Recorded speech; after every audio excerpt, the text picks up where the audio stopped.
मला तुला तुला काही सांगायचं आहे, तुझ्याशी थोडं बोलायचं आहे.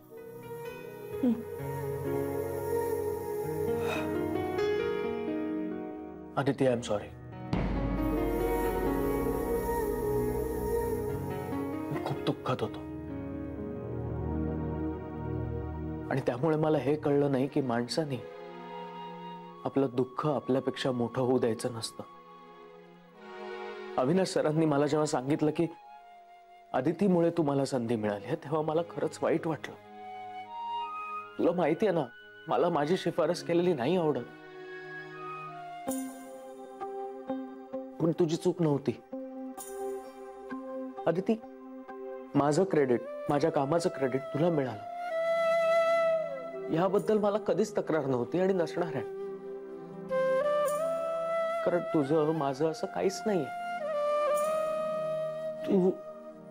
तू हे माझ्यासाठी केलं, आपल्या चांगल्यासाठी केलंस. तुझी चूक नव्हती. माझा तुझ्यावर रागही नव्हता आणि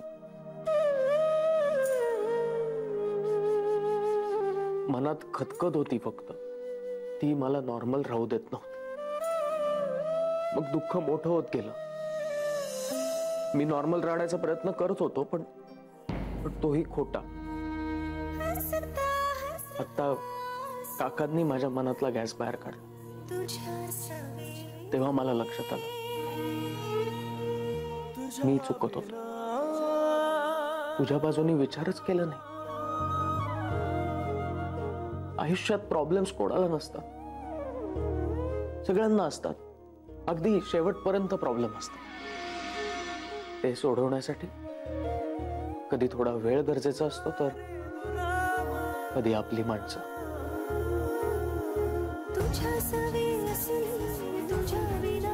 मी प्रत्येक प्रॉब्लेम मध्ये तुझ्या सोबत होते आणि याही पुढे असेन जय.